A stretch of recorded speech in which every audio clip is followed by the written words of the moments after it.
Purihin natin ang Panginoong Jesucristo, sapagkat ang Panginoong Jesucristo ang nagsasabi na ang sumasampalataya sa Kanya ay may buhay na walang hanggan. Yun ay makikita natin sa Juan chapter 3 verse 36. Ito kasi ang kondisyon ng Diyos sa tao na kung ang sasampalataya sa Kanya ay may buhay na walang hanggan. Ano ba sumampalataya? Ang pagsampalataya sa Diyos ay una, pagsisisi at pagtalikod sa kasalanan. Magsisi ka muna para ikay makalapit sa Diyos. Pangalawa, tanggapin mo si Jesucristo bilang Panginoon at tagapagligtas para maligtas ka, maisulat ang iyong pangalan sa aklat ng buhay. Kapag halimbawa ang isang tao namatay, yung kanyang kaluluwa ay dadamputin ni Kristo para dalhin sa langit.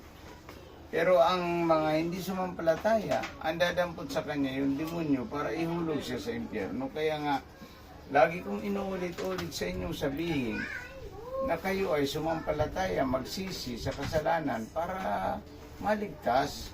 Kasi sayang naman po ang ating buhay. Pagkatas ating mabuhay dito sa mundo ay dalhin ito sa impyerno, ay napakalaking problema natin.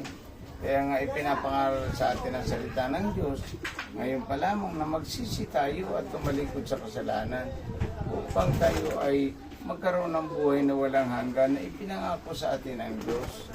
Kaya purihin natin ang Panginoon, huwag po tayong mag-alala sapagkat ang Diyos ay dakila at makapangyarihan.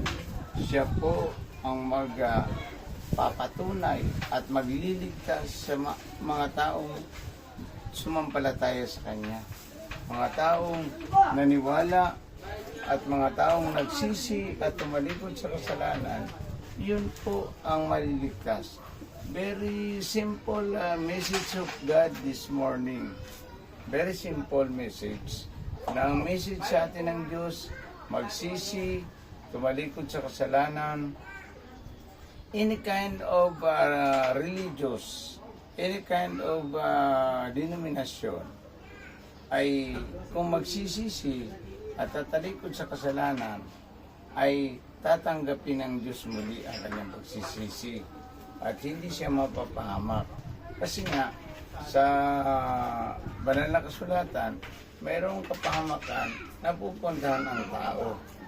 Ang pupuntahan ng tao ay isang naglalagablab na apoy na kung saan yun ay ayaw ng Diyos na ang tao ay mapahamak doon. Kaya nga naglagay ang Diyos ng kondisyonis. Ang kondisyonis ng Panginoon, kung sasampalataya ka, may buhay ka.